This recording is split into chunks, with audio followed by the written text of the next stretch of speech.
Hello and welcome one and all to another episode of Early in Cyber. And today you're going to have noticed something a bit different. It's our very first video podcast, and I'm going to say hopefully, because whether I can work out how to edit a video podcast, we shall see. But I'm pleased to announce our first guest on our very first video podcast, Musa Ayoob. So welcome. Thank you. Welcome, and thank you for having me there, Shams. No problem.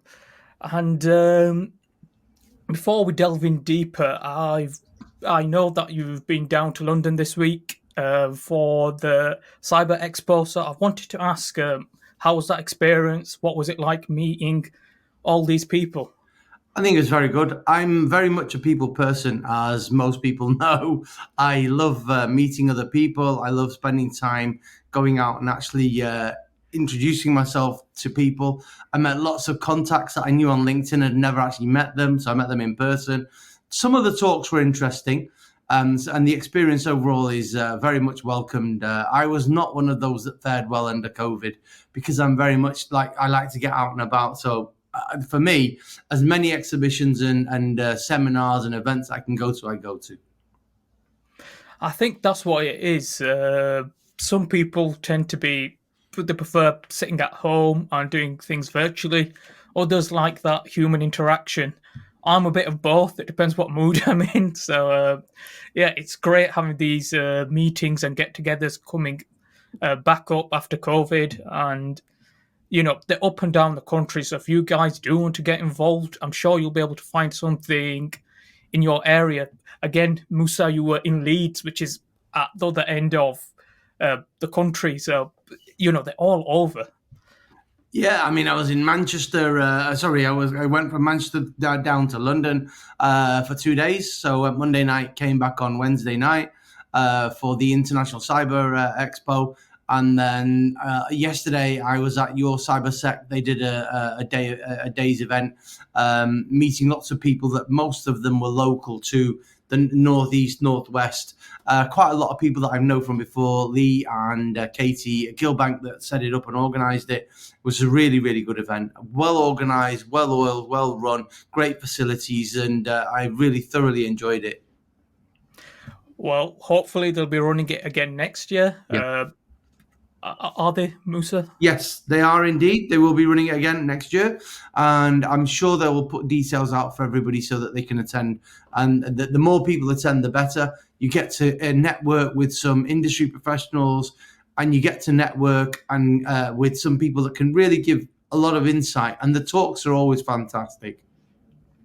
So, guys, if you want to head on down there, I'll post a link of everything we discuss, or a description even of everything we discuss down below. So look out for that. But I think it's about time that we delve in deeper, Musa, to your journey, because it's quite interesting. You studied a bachelor's in textile and management. Correct me if I'm wrong, but and now you've recently started NQB. So can you just elaborate on how you've gone from here to here?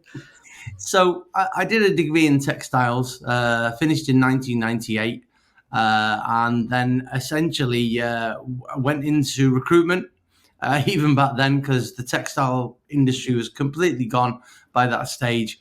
We had a family business in textiles. That was the driver behind going into textiles. But to be honest, it never really interested me that much. I've always been interested in business-to-business services, but technology as well. So I went into IT recruitment down in London, spent a few years there, came back up and then did lots of different sales jobs over the last 20 years. And then in 2018, just totally disillusioned with sales. My brother was made redundant at the same time. So the two of us came together and thought, right, okay, what can we actually do that would add some value? What do we enjoy doing? So I enjoy recruitment.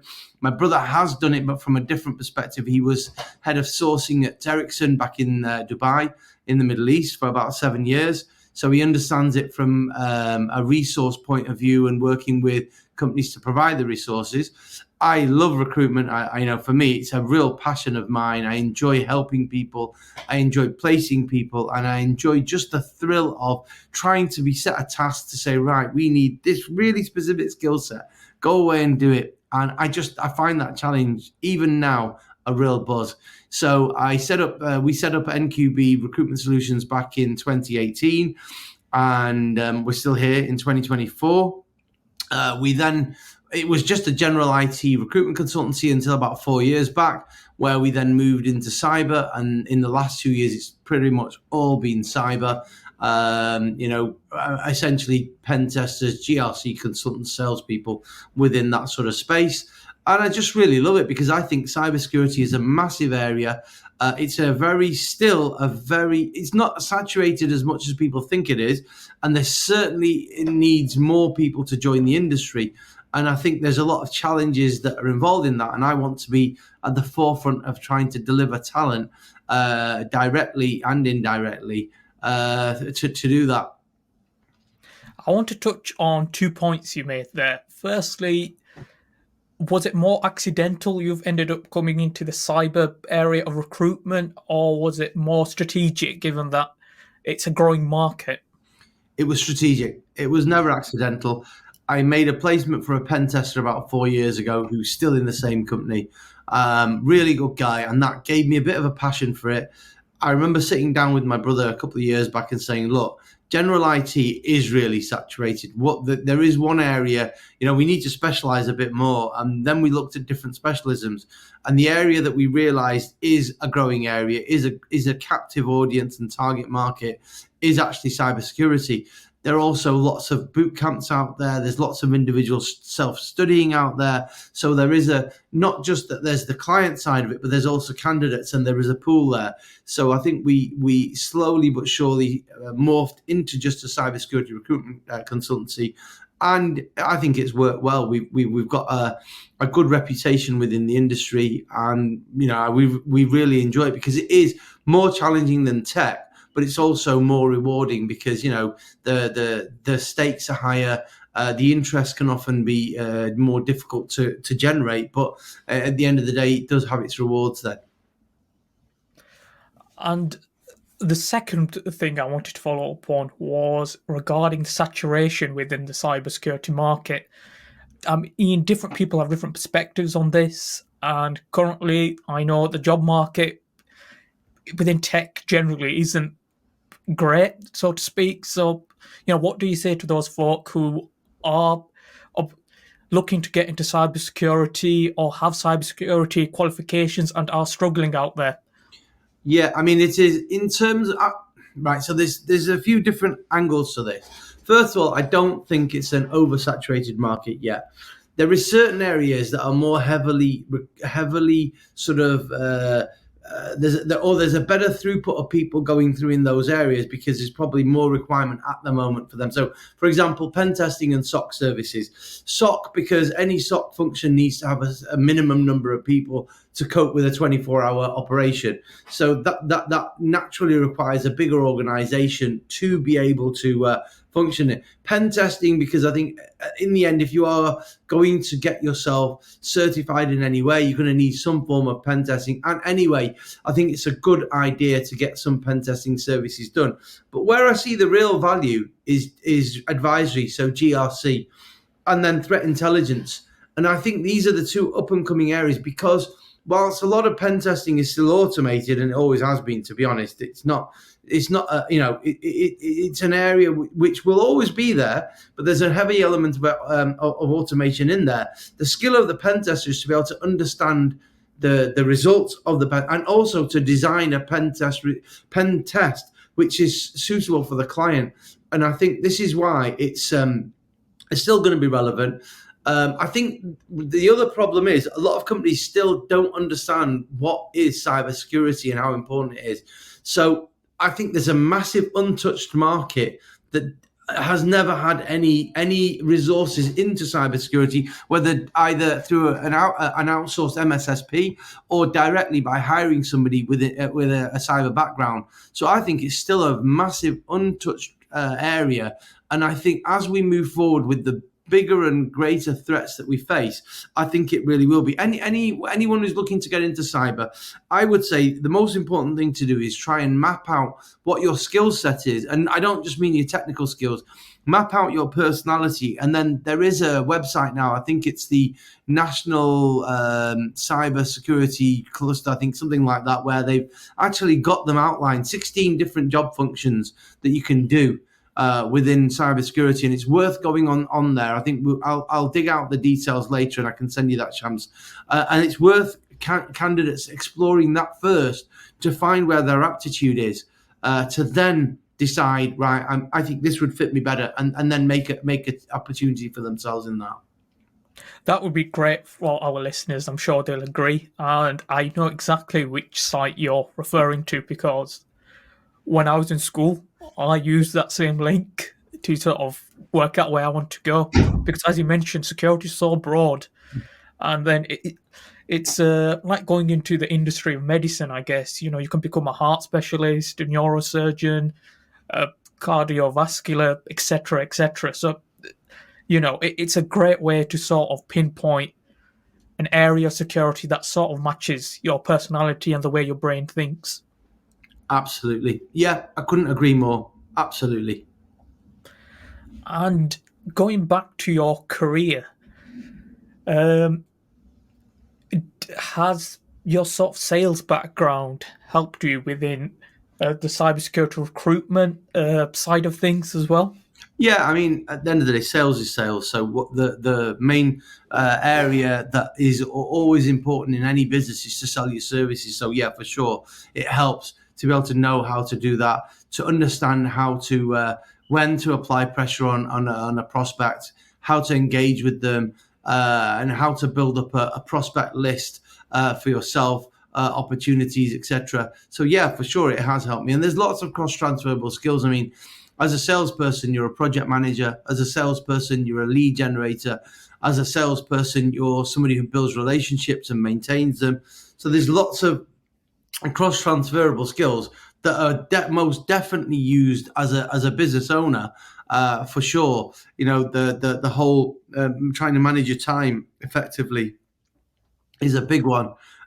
So yeah, there's lots of stuff that are very much cross-transferable, both into cybersecurity, but also into running your own business. The reason I touched upon this is because people might be out there, you know, in a different field at the moment, such as sales, and wondering, you know, can I jump to X career? You know, might be security recruitment, and I just want to make people aware. Look at Musa; he's, you know, taken these skills he had before and he's been able to transfer them. Sometimes people are unable to see the link, so it's great to have yourself here as a live example to showcase that. One of the things I would say, Shams, is one of the ways in which I work with candidates very closely, and it takes a lot of time, but it's worth it. I actually do usually a Teams call with them for half an hour to an hour, and in that time I understand what they've done before, what their aspirations are, motivations are, what their skills are beyond just the technical capacity. Because when you're doing a CV, it's so important to be able to list out those, what I now call impact skills. Some people refer to them as interpersonal skills, but there's lots of skills which make a very big impact.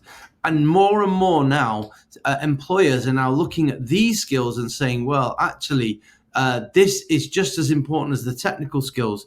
So you're very right. Those cross-transferable skills that are, in my opinion, impact skills, make as much difference to an employer as the technical skills. 100%. And I'm going to delve in deeper regarding this because some questions that were sent in by listeners touch upon this. So I'll leave that topic for the Q&A section. But again, I want to sort of finish off speaking about your career before we hop into the Q&A. So where do you see yourself sort of going now? Is it continuing driving the NQB? What are the future prospects for NQB? So NQB we're now opening up a cybersecurity arm. So what we've done is we're setting up a company which will do governance, risk and compliance. and I will be teaming up in the future. So watch this space with a very strong person who's got a lot of experience in infrastructure, IT, and then several years within governance, risk, and compliance. So we're going to help clients to navigate frameworks. We're going to help clients to also understand what good security posture is, give them some training and awareness to help them and their teams to try and keep as safe as possible and minimize those risks. Also, we're looking to give oversight to companies that have got undergoing digital transformation projects or projects in general. That, it could be that they need someone to just sit on top. They don't need a full-time CISO. They don't need a full-time head of cybersecurity or information security. But what they do need is someone to sit with their project managers and just understand what the risks, and help them to understand what the risks could be during the project, and then afterwards, once the transformation is complete, just to make sure there's no risks to the organization. So that's definitely something that's ongoing. Which will mean I'll be splitting my time between my recruitment and the cybersecurity.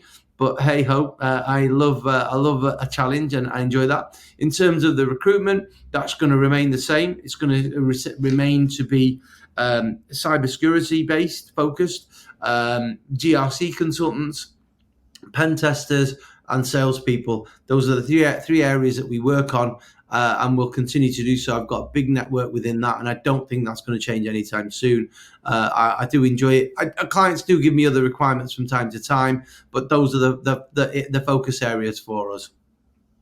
I'm glad to hear that you're just going to still continue with the recruitment side of things, but it's also exciting to hear that you're going to branch out a bit more into services across a multitude of areas. So that will be something to look forward to, I guess, for not only people coming into the industry, but people who are already in the industry as well. Absolutely. At the end of the day, I think it's very important. And one of the things that I do very much believe in is mentorship and helping others. And it's a focal point for me. I haven't made money my focus of what I do. I've made helping others and genuinely trying to make a difference in people's lives. And I do that. I mentor people, although not from a technical perspective, just from a perspective of trying to help them get a job. I mentor them in trying to improve their presence on LinkedIn, which does then help them to get a job. I've been successful at it, thank God. And I really enjoy the interaction with candidates. So I don't want to lose that ability to sort of still focus on the market, but from a recruitment perspective, because it also the other thing that it really does is it opens your eyes. The candidates often tell you who the good companies are, who the bad companies are. They also tell you about what's going on in the industry. They also tell you about future changes and what's likely to happen in the industry, because they're at the sharp end. So it's always a very good way to garner information and to get a big holistic approach and view.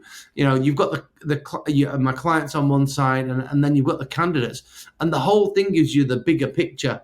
And it's actually really important, because that way you can hear it from both ends: employer, employees, candidates, and you can then make decisions based around, like, do we think we should continue in this area? Is this now becoming, for example, AI and generative AI is becoming a huge thing. Is this now going to impact how people work? Is there changes coming in? And we are aware, obviously, there's going to be changes coming in the future around this. Is there going to be legislation? How will it impact people? So by keeping in touch on both and all the different sides, you get a much more holistic view of the market. And that really helps you to then decide, right, what do I need to focus on in the future? What do I need to focus on in the short term, medium term, and long term? So yeah, I'm not planning on changing that anytime soon. I'm glad to hear that, and 100%, absolutely, I echo everything that you've said. So thank you for that. Now, I'm conscious we have quite a few questions to get through, and I'm guessing our listeners will want detailed answers. So, without further ado, I'll crack on to the Q&A section. Perfect.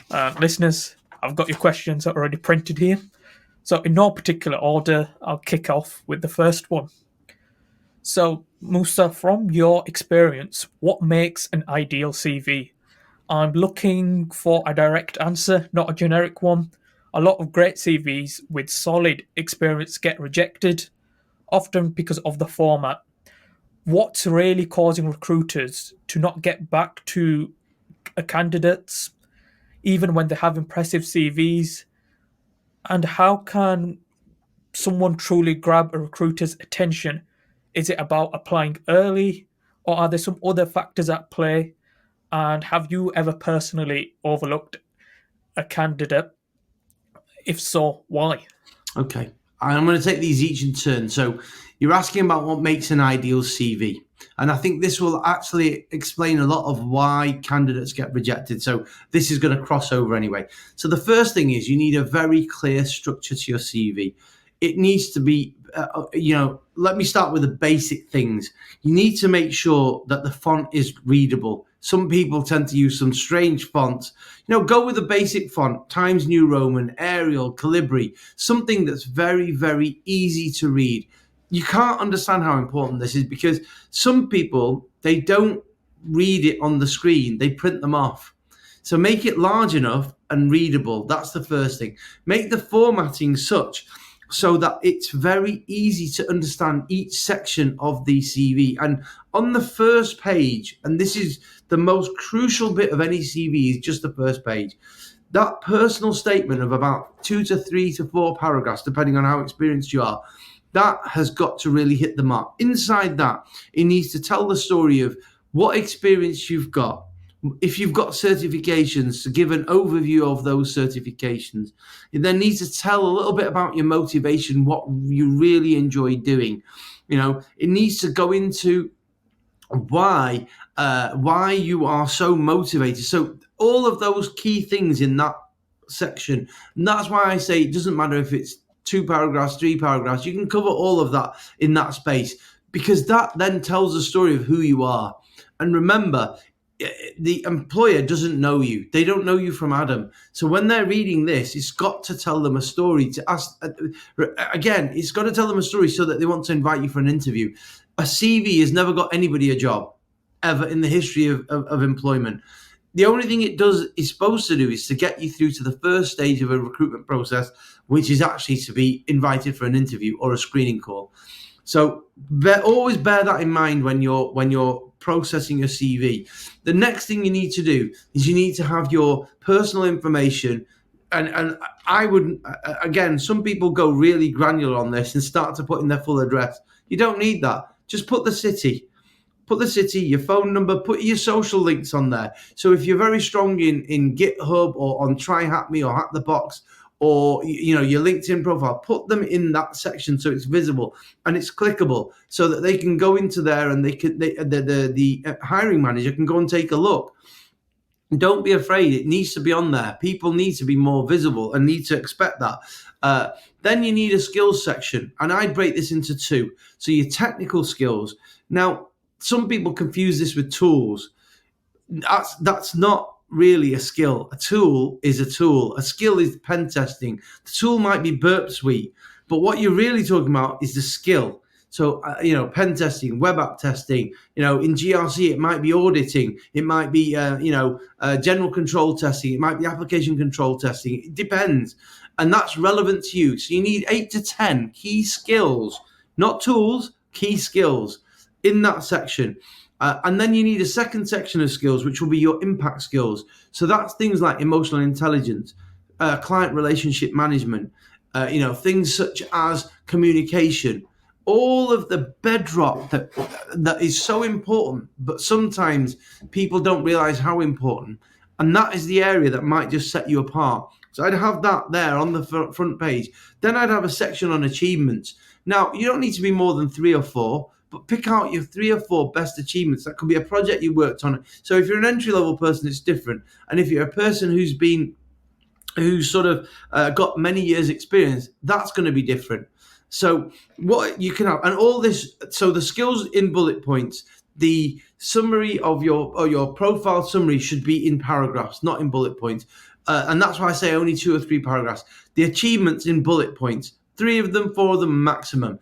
and it should just outline, a brief thing like if for example, your pen testing resulted in them becoming 50% more safe. You found 80% of the vulnerabilities. Whatever it is, you make it quantifiable, and that's what makes it a good achievement. Then after that, your certs. If you've got lots of certs, I'd put that there as well underneath the achievements. And again, in bullet point, you need to be very clear and concise in how you present that as well. So the certification's name, the year you did it. I don't think it's any need to place the serial number for certs on there. Again, you've got to be careful, because what you don't want to do is someone get it in the wrong hands and they get hold of your cert and then and change over the details for themselves. So just be careful. You don't really need that. If someone wants you to, you can always produce that at an interview anyway. And then after that, your work history. Work history needs to be the most relevant job first, and in bullet points. And again, you just need to give the overview of what you've done, and you don't need to any information you've already put in your achievements, you don't need to put again in the actual work experience. So that way, what happens is and again in bullet points. So the work experience, it all needs to be in bullet points. And remember to use the keywords. And remember, when you're applying for a job, every job is different. So use the job description to modify your CV so that it matches the job description.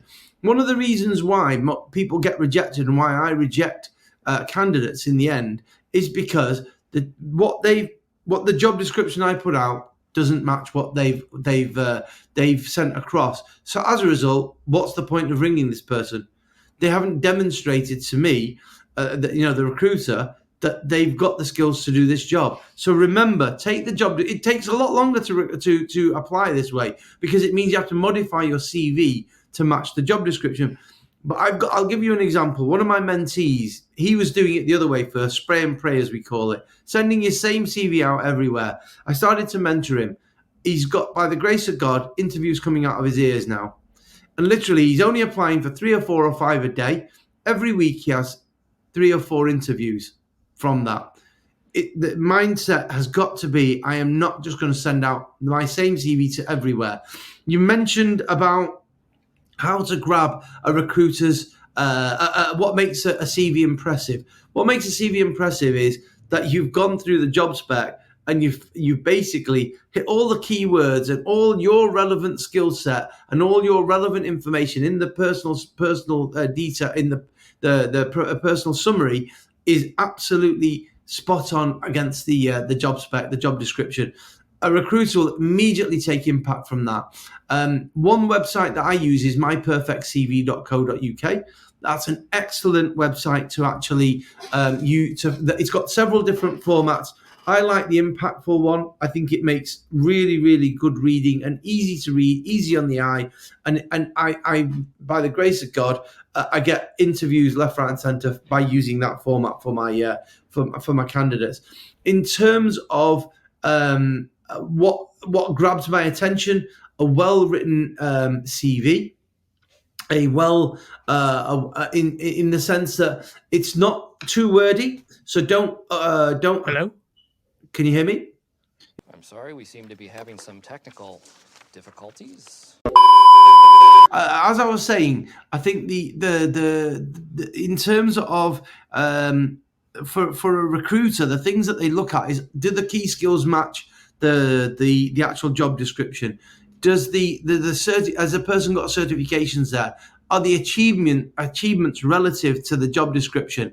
And the links, when we click on them, does it match the CV? So you'd be surprised how many people don't actually put all their jobs in LinkedIn, and then suddenly the employer's looking at a CV that doesn't match LinkedIn. Don't do that. It's important that everything that you put on there is accurate and matches. Really important. And make sure you use the keywords, because if you don't have the keywords in there, it's going to get filtered out. Although a lot of people are saying don't make covering letters, I disagree. I think a well-written covering letter makes a big difference, and attach it at the front of, and do it for each individual job you apply for. That's why my method takes a lot longer than spray and pray. and then attach it as the first page of your CV and send it off. Because in that short covering letter, you can actually stipulate why they should be calling you for an interview, relating everything in the job description back to your experience. And it's a perfect way for them then not to have to read too much in your CV, because you've written it in a covering letter. Yeah, it does take some time because you have to map out the job against your experience, but it's worth that. It's worth the effort, I can tell you. In terms of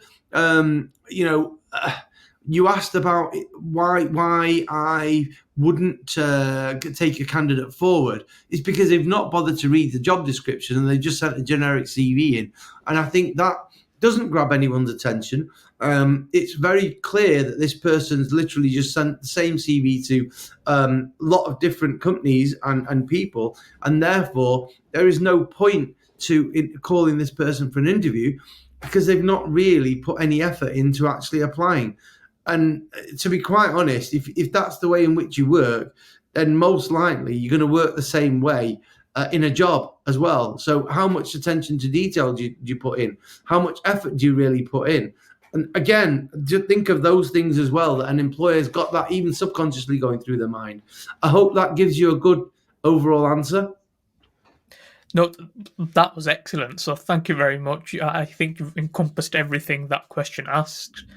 And more so, you've given sort of a recipe that not only this individual can follow, but other listeners out there, whether they're new to the market or, a seasoned pro. Absolutely. I like to think so. So, you've touched on this earlier on today, but I just wanted to address it directly. Our second question was, what are good ways to stand out? Do they like personality in CVs? Should I reach out to hiring managers via LinkedIn, etc.? So my advice, first of all, is that absolutely reach out to people on LinkedIn. As soon as you see a job advertised, whether on a website, whether in LinkedIn, whether in CV Library, whether in Indeed, find the team and the team manager and reach out to them on LinkedIn and just basically connect with them. Use a very general message. Just you can just say that I'm also working. I see that you're working in cybersecurity. I'm also at whatever level you are, and then just say I'd like to connect and expand my network, something like that. If you've got people that are mutually mutual connections, you can mention that you've got mutual connections, etc. And definitely connect up. In fact, to be very honest with you, sending out a CV is now very much secondary to LinkedIn. Basically, working and using and leveraging on LinkedIn to actually get a role. More people. And I'll give you an example here. One of my other mentees, she spent a long time before I was mentoring her, just basically applying to everything online. She didn't really use LinkedIn. She hated it. She thought it was just it was just like a Facebook, but for adults sort of thing. And what happened was that when I showed her the power of LinkedIn and how to utilize it, she spent then 3 months solid using LinkedIn, connecting with the right people. And then they themselves are coming to her saying, right, we've got this entry-level position coming up. Can you send us your CV? She'd then ask them, what do you want in the CV, so that I know that it gets through to an interview. And they would then tell her exactly what she needs to put in the CV. So she'd come back to me, we'd work it through, and we'd modify her CV to make sure it reflected everything they were asking for. But there's an example of how to actually leverage LinkedIn. Build relationships with people. And genuinely build them. Be interested in what they do. Learn from them. Ask them questions, especially if you're an entry-level person. Ask them questions. Everybody likes to feel important. Everybody likes to feel like that they're being heard. So utilize that facet of the personality to just engage with them and gain from their experience. So leveraging LinkedIn is an absolute must. And in terms of your personality, basically, if you're engaged on LinkedIn, people will see your personality. There's something called personal branding and voice. And these things are critical. So in this day and age now, you've got to have a personal brand. And people can immediately, if they look at this profile, it reaches out to them and says, right, this person is A, B, C, D. They can immediately identify what your personality is.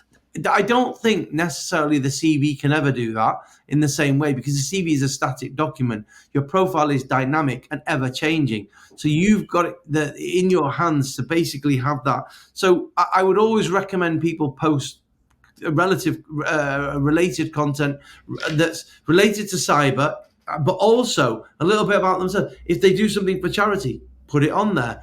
If they had a bad experience in retail somewhere, don't obviously mention the company, but just say I had a bad experience in, you can do, because it shows who you are. It gives that holistic view of a person.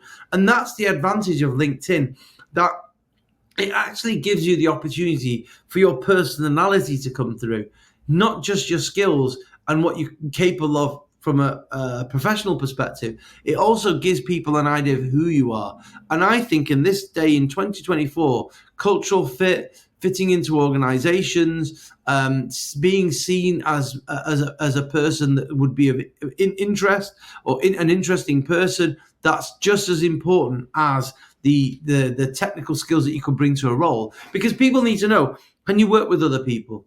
Are you someone who's going to fit in the culture of the business? Are you someone that's basically that they can rely on and depend on? Are you someone who's professional? Are you someone who's got integrity? These are all things that people can find from your profile. And bear that in mind when you're posting and when you're linking in with people or connecting with people. Bear that in mind, and remember, it's a showcase, but it's also a showcase so that people can understand who you are and what you're about. That's why I think it's absolutely vital. Yeah, it's a bit Facebooky at times, and it's a bit, there are times where I'm pulling my hair out thinking, what is this place? But at the same time, there is no other platform like this that gives this many users. I mean, I think there's 500 million users on there. The ability and the platform to engage with other people across the world, essentially, on different levels. So utilize it as best you can. And I think more important than your CV is standing out on LinkedIn. And you do that through your content, your voice, your brand, and who you are, by letting that shine through. I hope that gives you some more insight into that. It does. Before I move on to the next question, I just wanted to sort of rewind something regarding your answer. What would you say is the balancing act then, getting between that sort of personality across and making sure it doesn't become too what's the right phrasing? You lose the professional aspect of it. So my advice is, and this comes from a lot of experience in utilizing the platform, I would say, if you're an entry-level person, spend 80% of your time posting about the CTFs that you do, the try-hack me's, the hack the box, posting about breaches that happened and your take on it, and about 10 to 20% of your time talking about yourself. That's the best sort of breakdown. That way, because they'll get to know your professionalism, your integrity, and what you're about in terms of your skills. But there's enough in there, 1 in 5 posts, 1 in 10 posts, whereby you can show who you are as well. And also, it's not just about posting, it's about engaging with other people. So sometimes people just think, let's just post and never engage. We just like literally voyeurism, where you're looking at other people's, not doing anything else. You need to engage with people. And that's the other critical area of LinkedIn, but you need to engage in a way which is professional. So don't, I don't think you can swear on LinkedIn, but be careful not to swear on LinkedIn. Be careful to keep your language very considered, and look at the person you're engaging with before you jump head on in and have a discussion about something. And look at what they've posted as well. It's happened when in a few years back. Sometimes I would jump into writing on a post or someone's post without really thinking about it. Now I look at it carefully, and now I look at the person, and if it's not somebody I know, if it's not somebody I know, it's different. But if it's someone new that I don't really know, I'll go and review their profile first and just try and understand a bit about them, and then I will put a comment on their post. So you've got to sometimes play it a bit smart.